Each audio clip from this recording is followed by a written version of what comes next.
Hello दोस्तों, मैं कुलदीप व्यास IAS academy के इस यूट्यूब चैनल पर पुनः आपका स्वागत करता हूं। आज का वीडियो हमारा जो जुडिशियल सीरीज चल रही है उसी से संबंधित है और उसमें क्वेश्चन यूपीएससी ने पूछा है और उसका आज हम आंसर राइटिंग करने की कोशिश करेंगे। और क्वेश्चन था कि आज भारत में जो जुडिशियल सिस्टम है वो अपना न्याय करने की जो प्रक्रिया है या फॉर्म है उसको चेंज कर रहा है। तो इंग्लिश में आप लिख सकते हैं ट्रांसफॉर्मेशन ऑफ जुडिशियल प्रोसेसेस या जुडिशियल प्रोसेस। ठीक है, टॉपिक का मीनिंग सबसे पहले आप समझाएं जो कि यहाँ पर नहीं है। जब आप उत्तर लिख रहे होंगे तो एक तरह से प्रस्तावना या स्टार्टिंग उसका जो आमुख है वो बनाइए और उसमें ये दिखाना होगा कि प्रत्येक व्यवस्था की तरह संविधान और संविधान के तहत सभी संस्थाएं समय के अनुसार परिस्थितियों के अनुसार अपने आप को मॉडिफाई करती रहती हैं। ये मॉडिफिकेशन अवधारणाओं के स्तर पर भी था, हमने न्यायिक सक्रियता के टॉपिक में देखा। टूल्स के स्तर पर भी है, अवधारणा का मतलब सोच के स्तर पर है। ठीक है, तो उसी संदर्भ में हमें ये देखना है। इसका अर्थ ये नहीं है कि न्यायालय ने अपनी पुरानी या जो थियोरेटिकल जो प्रोसेस उसको चेंज कर दिया है, उसी प्रोसेस को बनाए रखते हुए उसी के अंदर कुछ चेंजेस हैं, तो इसलिए इसको ट्रांसफॉर्मेशन कहा जा रहा है। इसको आप समझें कि चेंज विद इन सिस्टम है, नॉट चेंज ऑफ सिस्टम। ठीक है, तो चेंज विद इन सिस्टम व्यवस्था के अंतर्गत परिवर्तन है। कुछ नई चीज़ें लाई गई हैं, कुछ पुरानी चीज़ों को मॉडिफाई भी एक तरह से किया गया है। खैर, तो इस तरह लिखिएगा इसके आमुख में और फिर बताइए कि वो स्वरूप क्या क्या हैं जहाँ बदलाव आप देख रहे हैं। तो अगर मैं सोच की बात करूं तो सबसे पहले तो वैकल्पिक विवाद निस्तारण प्रणाली का एग्जाम्पल आप दे। इंग्लिश में इसको ऑल्टरनेटिव डिस्प्यूट रेजोल्यूशन सिस्टम कहा जाता है, जहां न्यायालय ने प्रयास ये किया है कि जहां मुकदमों की प्रकृति थोड़ी सी सरल है या सामान्य प्रकृति के हैं या कम गंभीर प्रकृति के हैं, उनमें कोर्ट ने कोशिश किया है कि वहाँ औपचारिक न्यायिक प्रक्रिया का प्रयोग ना करके अनौपचारिक प्रक्रिया का प्रयोग की जाए। जैसे सबसे अच्छा उदाहरण इसमें मध्यस्थता का प्रयास है, और मध्यस्थता के प्रयास के उदाहरण के रूप में जो नोट्स में यहाँ नहीं दिख रहा है पीपीटी में, वो आप लिखेंगे। वो है यहाँ पर आपकी जनहित माफ़ कीजिएगा, यहाँ पर है वो व्यवस्था आपकी जैसे क्या कहते हैं उसको, आजकल जो अदालतें लग रही हैं, एक मिनट, लोक अदालत है ना। तो लोक अदालतें वो प्लेटफॉर्म है, नया प्लेटफॉर्म डेवलप किया गया है जहाँ पर कम गंभीर प्रकृति के सिविल केसेस और कुछ हद तक क्रिमिनल केसेस में जो माननीय न्यायालय ने सुप्रीम कोर्ट ने स्थापित किए हैं, बताए हैं कि कौन कौन से केसेस, जैसे परिवार संबंधी न्यायालय, पति पत्नी का विवाद है, न्याय लेबर संबंधी रिफॉर्म्स हैं, किराया संबंधी विवाद है, यानी प्रॉपर्टी संबंधी विवाद है, संपत्ति संबंधी विवाद है, इन सब को आप आसानी से कर सकते हैं। बाकी लोक अदालत क्या होती हैं, विस्तार से चर्चा उस पर अलग से करेंगे। ठीक है, दूसरी प्रक्रिया है, दूसरा स्वरूप जो बदला है वो पहले का ही लगभग इंटरप्रिटेशन है थोड़ा सा, लेकिन उसमें आपको अंतर भी महसूस करना होगा कि प्रक्रिया को ही सरल बनाने का प्रयास किया गया है। कम गंभीर प्रकृति के मुद्दों की प्रक्रिया को ही अधिक जटिल न बनाकर कम जटिल या सरलतम बनाने की कोशिश की गई है। ठीक है, इसलिए उस प्रक्रिया के जो कम गंभीर प्रकृति के मुद्दे हैं उनमें औपचारिकता के कारण वो लंबे खिंचते थे, महंगे हो जाते थे।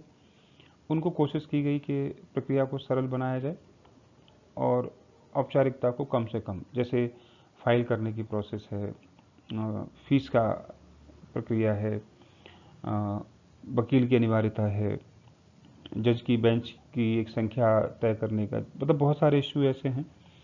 तो वहाँ कोशिश ये की गई कि ऐसे कम जटिल प्रकृति के मुद्दों में कोर्ट ये कह रहा है कि हम निर्णय दें, उससे बेहतर है कि आप अपने अंदर समझौता करें।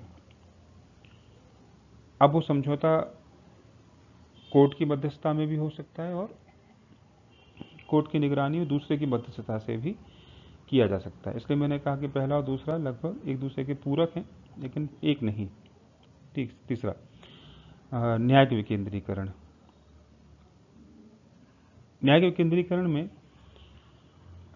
ऐसा समझें जैसे कि पंचायतों का सत्ता का विकेंद्रीकरण हुआ, कि स्थानीय स्तर पर ही लोग अपने लिए नियोजन कर सकते हैं और उसके लिए वित्त की व्यवस्था ऊपर से होती है। इसी प्रकार से न्यायिक विकेंद्रीकरण में कोर्ट ये मानता है कि हर व्यक्ति को सुप्रीम कोर्ट आने की ज़रूरत नहीं है, हर व्यक्ति को हाई कोर्ट आने की ज़रूरत नहीं है, हर व्यक्ति को डिस्ट्रिक्ट कोर्ट जाने की ज़रूरत नहीं है। वो अपने स्तर पर ही जो कम गंभीर प्रकृति के विवाद हैं उनको सुलझा सकता है।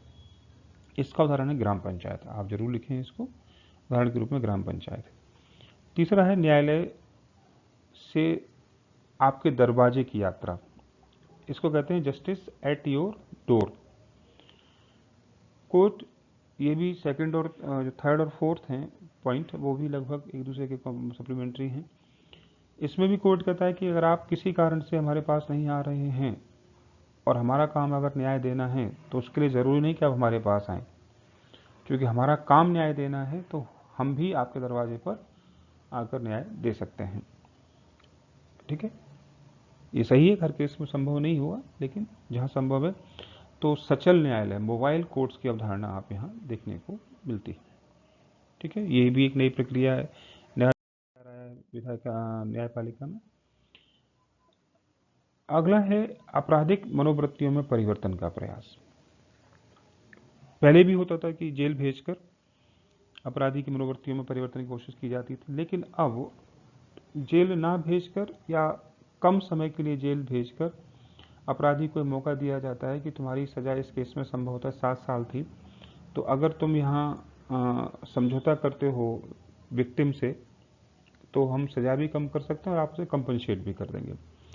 इसी को प्ली बार्गेनिंग कहा जाता है। तो प्ली बार्गेनिंग की अवधारणा लगभग 2005-06 में आई, जिसमें अपराधियों की मनोवृत्तियों को देखते हुए कम गंभीर यानी 7 वर्ष की प्रकृति के 7 वर्ष से कम सजा वाली प्रकृति के वादों को सुना जाता है, और इसमें वादी, कोर्ट और प्रतिवादी यानी एक्यूज, विक्टिम और कोर्ट की मध्यस्थ के बीच में समझौता होता है, जिसमें जो एक्यूज है, अभियुक्त है, उसको पूरी सजा की जगह कम सजा लेनी होती है या उसे मिलती है। जो विक्टिम है उसे कुछ कंपनसेशन यानी क्षतिपूर्ति मिल जाती है। कोर्ट ये देखता है कि वाकई इसकी मनोवृत्ति में सुधार की गुंजाइश है या नहीं। बाकी प्ली बार्गेनिंग पर मैं विस्तृत से चर्चा कभी आगे करूंगा कि और क्या क्या इस पर एक शॉर्ट नोट पूछा गया है, क्या होती है। प्री में भी क्वेश्चन है। अगला प्रश्न है देरी से प्राप्त न्याय को अन्याय मानना, अर्थात जस्टिस डिले जस्टिस डिनाइड की जो धारणा है उसको देखना होगा आपको।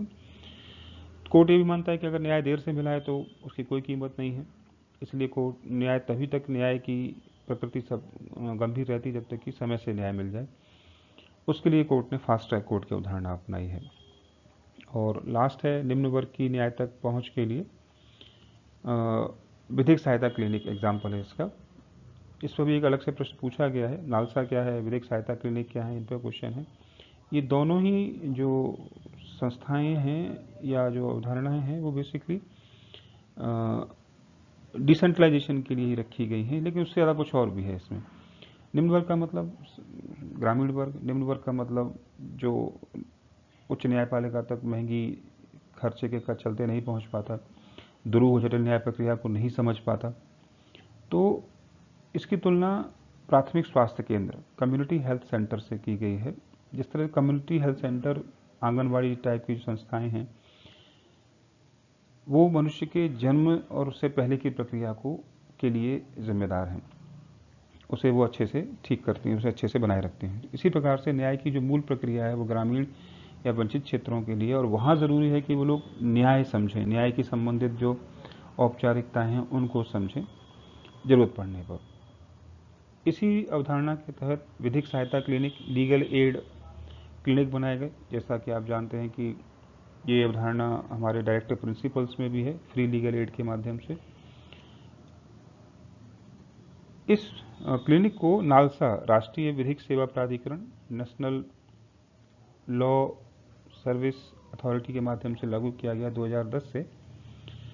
और जैसा मैंने कहा कि इसमें मूलभूत प्रकृति की कानूनी सेवाएं दी जाती हैं। मूलभूत का मतलब बहुत बड़े स्तर पर नहीं, लेकिन जो रूटीन की ज़रूरतें हैं, कभी हमें एप्लीकेशन लिखनी हो जज को, कभी एप्लीकेशन लिखनी हो किसी लीगल ऑफिसर को, तो उसके बारे में, स्टैम्प कैसे यूज़ किए जाते हैं, कहाँ मिलते हैं, इसके बारे में, हमें कोई जनहित याचिका लिखनी है उसके बारे में पता लगाना हो, तो इस तरह की जानकारी दी जाती है।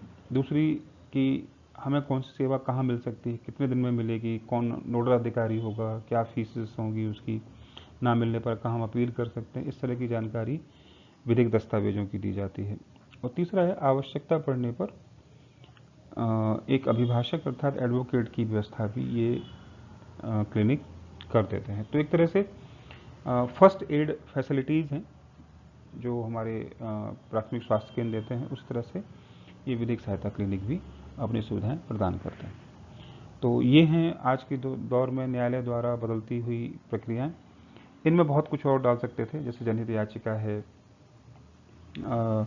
न्यायालय का इवनिंग कोर्ट्स हैं वो भी न्यायालय करता है, परिवार न्यायालय हैं उनकी चर्चा आप कर सकते थे, है ना। तो ये सब न्यायालय द्वारा। और हाँ, ये चीज़ ध्यान रखिएगा कि ये सारी अवधारणाएं कभी संविधान में वर्णित नहीं हैं। न्यायालय ने केवल न्याय की अवधारणा के तहत न्याय की सुनिश्चित, आसान और निष्पक्ष पहुंच के लिए इन सब अवधारणाओं का प्रयोग किया है। ठीक है, अगले टॉपिक में फिर चर्चा करेंगे। अगर अच्छा लगे तो आप प्लीज़ सब्सक्राइब करें और लोगों को भी इसे बताएं। धन्यवाद।